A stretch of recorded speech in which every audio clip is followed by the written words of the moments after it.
Namaskar, welcome to this video. I hope আপোনালোকে এটা ভালে আছে।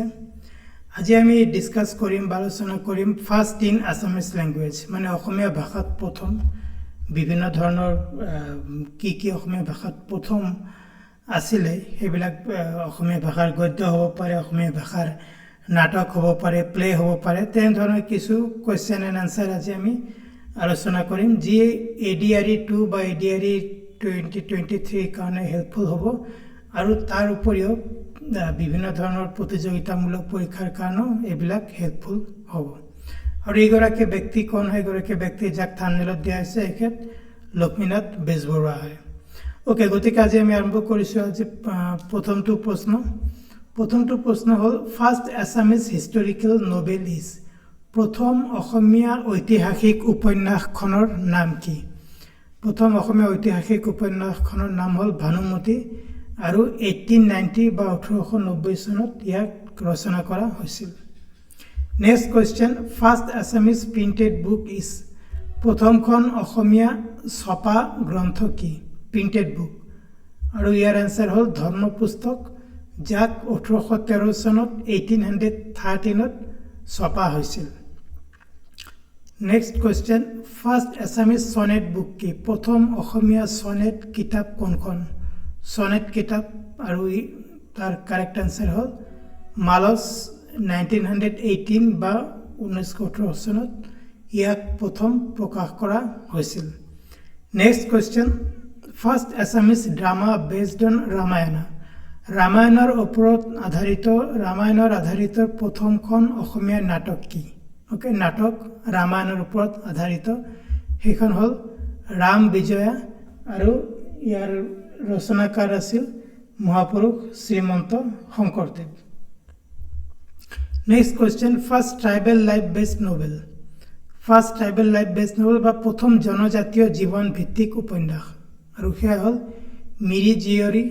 1894 চনত ৰচনা কৰা হৈছিল কাৰ দ্বাৰা ৰজনীকান্ত বৰদলৈৰ দ্বাৰা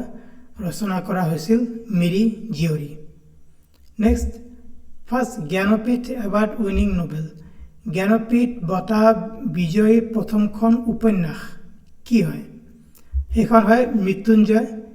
1979 ত প্ৰকাশ হৈছিল আৰু কোনে লিখিছিল কাৰ ৰচনা আছিল Birendra Kumar Bhattacharya next question first thesis to be written in Assamese অসমীয়াত লিখা প্ৰথম থেসিস মানে ডক্টৰেটৰ ৰিপৰ্ট বা PhD ৰিপৰ্ট কি আছিল Assamese its formation and development okay Assamese its formation and development আৰু কোনে লিখিছিল বাণীকান্ত কাকতি ডক্টৰ বাণীকান্ত কাকতিয়ে লিখিছিল next first Assamese short story collection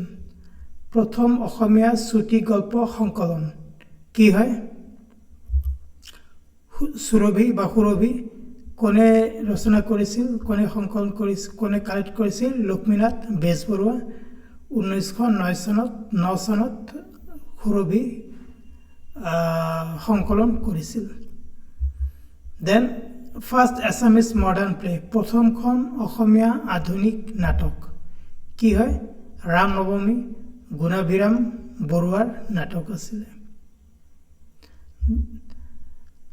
Then first Assamese play translated from Sanskrit.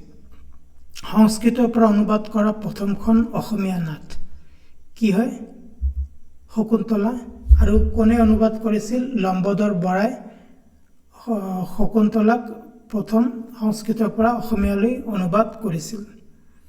Next question first Assamese prose writer প্ৰথম অসমীয়া গদ্য লেখক যেন হ'ল কোন ভট্টদেৱ ওকে নেক্সট প্ৰশ্ন ফাৰ্স্ট আসামিজ চিলড্ৰেন্স নোভেল প্ৰথম অসমীয়া শিশু উপন্যাসৰ নাম কি নাম হ'ল পাতালপুৰী ওকে পাতালপুৰী প্ৰথম অসমীয়া শিশু উপন্যাস নেক্সট প্ৰথম অসমীয়া সাহিত্য একাডেমি এৱাৰ্ড উইনিং নোভেল সাহিত্য একাডেমি বঁটা বিজয়ী প্ৰথম উপন্যাস কি নাম হয় ইয়াৰু ইংগম আৰু ইয়াক ৰচনা কৰিছিল বীৰেন্দ্ৰ কুমাৰ ভট্টাচাৰ্য মনত ৰাখিব সাহিত্য একাডেমি বঁটা বিজয়ী উপন্যাস হ'ল ইয়াৰু ইংগম নেক্সট ফাৰ্ষ্ট আছামিজ ট্ৰেভেলগ প্ৰথম অসমীয়া ভ্ৰমণ কাহিনীখন কি হয় আৰু কোনে লিখিছিল ছুইজাৰলেণ্ড ভ্ৰমণৰ ওপৰত লিখিছিল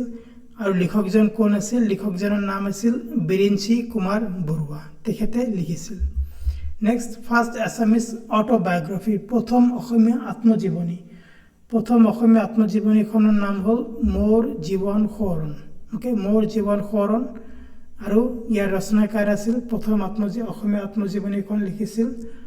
লক্ষ্মীনাথ বেজবৰুৱাই আমি লক্ষ্মীনাথ বেজবৰুৱাৰ ফটো চিত্ৰ দিছিলোঁ থাম্বনেইলত গতিকে এইকাৰণে দিছিলোঁ কাৰণ তেখেত প্ৰথম অসমীয়া অটোবায়োগ্ৰাফি বা আত্মজীৱনীখন লিখিছিলে আৰু সুৰভি প্ৰথম গল্প সংকলন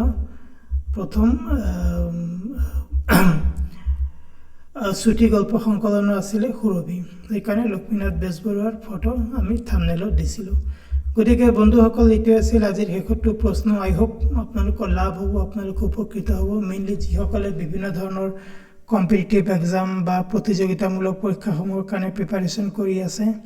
বা যিসকলে ADRE 2 বা ADRE 2023 টাৰ্গেট কৰিছে তেওঁলোকৰ কাৰণে লাভ হ'ব আজি সেশ্যন আৰু এইটো চেনেলত আমি বহুতো ভিডিঅ' আপলোড কৰিছোঁ মেইনলি আপোনালোকক হেল্প কৰিবৰ কাৰণে ADRE 2 হওক বা ADRE 2023 কাৰণে হওক সেইবিলাক ভিডিঅ' আপোনালোকে চাব পাৰে যদি ভিডিঅ'টো ভাল পাইছে আপোনালোকে প্লিজ লাইক কৰক শ্বেয়াৰ কৰক আৰু চেনেলটো ছাবস্ক্ৰাইব কৰক আপোনালোকক আন এটা ভিডিঅ'ত লগ পাম thank you very much for ৱাচিং এণ্ড চি ইউ চুন